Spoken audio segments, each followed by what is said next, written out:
हमारे आसमान को सफ़ेद रंगों से सजाने वाले ये सितारे यानी स्टार्स अपनी ज़िंदगी का सफ़र गैस और डस्ट के क्लाउड की शक्ल में शुरू करते हैं। गैस और डस्ट का ये क्लाउड ग्रेविटी की वजह से करीब आना शुरू होता है। ग्रेविटी के बारे में आप क्या जानते हैं?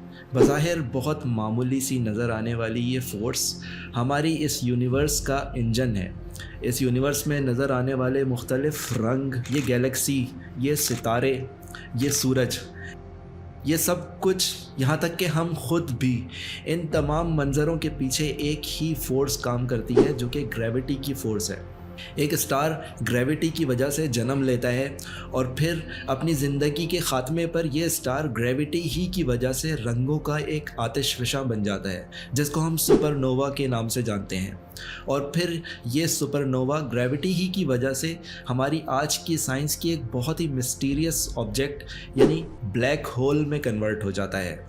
बज़ाहिर एक दूसरे से बहुत मुख्तलिफ नज़र आने वाले ये तमाम सीन्स एक ही स्टार यानी सितारे की मुख्तलिफ शक्लें होती हैं और इन तमाम शक्लों के पीछे एक ही फोर्स यानी फोर्स ऑफ ग्रेविटी काम कर रही होती है। अस्सलाम वालेकुम, मेरा नाम है हसन और आप देख रहे हैं मेरा चैनल स्लेट। एक सितारे की शुरुआत गैस और डस्ट के बादल या क्लाउड की शक्ल में होती है। डस्ट और गैस के ये बादल ग्रेविटी की वजह से करीब आना शुरू होते हैं। इस प्रोसेस को अक्रीशन कहा जाता है।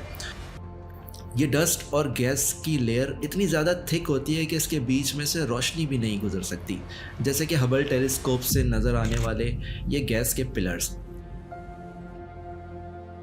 इसी तरह के डस्ट और गैस के तूफ़ानों में सितारे जन्म लेते हैं। ग्रेविटी मैटर को करीब लाती जाती है जिसकी वजह से इसके कोर में, सेंटर में डेंसिटी और टेम्परेचर इतना ज़्यादा बढ़ जाता है कि फिर यहाँ पर न्यूक्लियर फ्यूजन का प्रोसेस शुरू होता है जिसमें लाइटर एटम्स मिलकर हैवियर एटम्स बनाते हैं, जैसे कि 4 हाइड्रोजन एटम्स मिलकर एक हीलियम का एटम बनाते हैं। और इस प्रोसेस के नतीजे में बहुत सी एनर्जी खारिज होती है जिसमें से कुछ हम सितारे से निकलने वाली रोशनी की सूरत में देखते हैं। इस तरह से एक सितारा जन्म लेता है। इस सितारे में फोर्स ऑफ ग्रेविटी मैटर को करीब लाने की, सितारे को दबाने की, स्क्वीज़ करने की कोशिश कर रही होती है, जबकि न्यूक्लियर फ्यूजन से पैदा होने वाली एनर्जी इस मैटर को बाहर की तरफ धक्का दे रही होती है। इस तरह इन दोनों फोर्सेस के दरमियान एक बैलेंस पैदा हो जाता है और जब तक ये बैलेंस कायम रहता है उस वक्त तक हम सितारे को आसमान पर टिमटिमाता हुआ देखते रहते हैं। लाखों साल गुजर जाते हैं और ये सितारा इसी तरह झिलमिलाता रहता है और फिर सितारे का फ्यूल यानी वो हाइड्रोजन जिससे ये सितारा बना था वो ख़त्म होना शुरू हो जाता है और तब ग्रेविटी को कैंसिल करने वाली फोर्स ऑफ फ्यूजन भी कमज़ोर पड़ना शुरू हो जाती है। तब ग्रेविटी एक दफ़ा फिर अपना काम शुरू करती है और सितारे के मैटर को एक दफ़ा फिर स्क्वीज़ करना शुरू होती है। सितारा मज़ीद सिकुड़ना शुरू होता है और इस सिकुड़ाव की वजह से सितारे की डेंसिटी भी पहले से ज़्यादा बढ़ जाती है जिसकी वजह से उसकी कोर का टेम्परेचर भी ऊपर जाना शुरू होता है। जब ये टेम्परेचर कई गुना ऊपर चला जाता है तो फिर ये टेम्परेचर इतना ज़्यादा हो चुका होता है कि वो हीलियम जो कि हाइड्रोजन से कन्वर्ट होके हीलियम बनी थी, वो हीलियम के एटम्स भी एक दूसरे के अंदर फ्यूज़ होके मज़ीद हैवियर एटम्स जैसे कि कार्बन वगैरह बनाना शुरू करते हैं।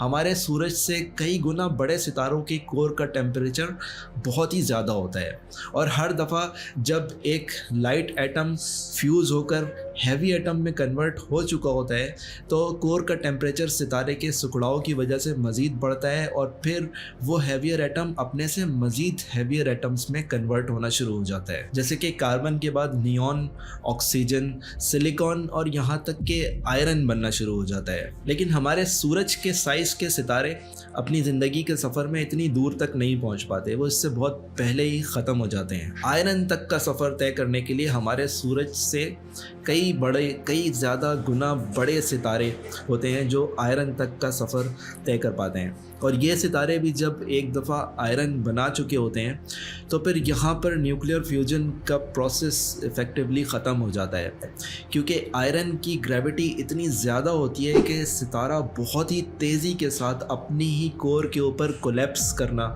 सिकुड़ना शुरू हो जाता है और ये कोलैप्स इतना तेज़ होता है कि सेकंडों के अंदर हज़ारों लाखों किलोमीटर सिकुड़ कर सिर्फ चंद 100 किलोमीटर बाकी रह जाते हैं। और इस बहुत ही तेज़ कोलैप्स की वजह से एक रीबाउंडिंग इफ़ेक्ट होता है, जैसे कि एक गेंद दीवार से टकराकर वापस आती है उसी तरह। और इसकी वजह से एक ऐसी शॉक वेव पैदा होती है कि सितारा बहुत ही ज़ोरदार धमाके के साथ फट जाता है, जिसे हम सुपरनोवा कहते हैं। और फिर अगले कई हफ्तों और महीनों तक ये सितारा इतनी ज़्यादा रोशनी खारिज करता है कि इससे ज़्यादा रोशन पूरी गैलेक्सी में कोई और चीज़ नहीं होती। और इस सुपरनोवा के दौरान ये सितारा उन तमाम एलिमेंट्स को, कार्बन, ऑक्सीजन, मैग्नीशियम, आयरन, वो तमाम एलिमेंट्स जो इस सितारे ने अपनी ज़िंदगी में बनाए होते हैं, उन सब को स्पेस के अंदर फेंकना शुरू कर देता है। वो सब एलिमेंट्स जिनसे मिलकर हम बने हैं वो इसी सितारे से आते हैं। इसीलिए मशहूर एस्ट्रोनॉमर कार्ल सैगन की ज़बान में हम कह सकते हैं कि हम सब सितारे की मिट्टी से या स्टार डस्ट से बने हैं। इस सुपरनोवा एक्सप्लोजन के बाद जो सितारा बचता है वो बनता है न्यूट्रॉन स्टार। और ये न्यूट्रॉन स्टार इतना ज़्यादा हैवी होता है कि अगर हम इस न्यूट्रॉन स्टार में से सिर्फ एक मटर के दाने जितना टुकड़ा भी उठाएं तो उसका वज़न कई हज़ार माउंट एवरेस्ट के बराबर होगा या उससे ज़्यादा होगा। लेकिन जो सितारे सुपरनोवा के बाद भी उनमें हमारे सूरज से 3-4 गुना ज़्यादा मास रह जाता है, यानी जिनका मैटर हमारे सूरज से 3-4 गुना ज़्यादा होता है, सुपरनोवा एक्सप्लोजन के बाद भी वो सितारे बनते हैं ब्लैक होल्स। जब सुपरनोवा एक्सप्लोजन के बाद भी किसी सितारे का मास हमारे सूरज से 3-4 गुना ज़्यादा होता है तो उस सितारे की ग्रेविटी इतनी ज़्यादा हो जाती है कि वो सितारा मज़ीद सिकुड़ता हुआ अपनी ही ग्रेविटी के ऊपर क्रश करता है, और इस तरह से क्रश करता है कि उसके एटम्स के अंदर मौजूद न्यूट्रॉन्स भी क्रश हो जाते हैं और ये सितारा सिकुड़ता सिकुड़ता एक सिंगल पॉइंट बन जाता है जिसको हम सिंगुलैरिटी कहते हैं। इस सिंगुलैरिटी का मास अब भी असली सितारे जितना होता है और यूँ बनता है एक ब्लैक होल जिसकी ग्रेविटी इतनी ज़्यादा होती है कि उससे रोशनी भी, लाइट भी बचकर नहीं निकल पाती, जिसकी वजह से उसे ब्लैक होल कहा जाता है।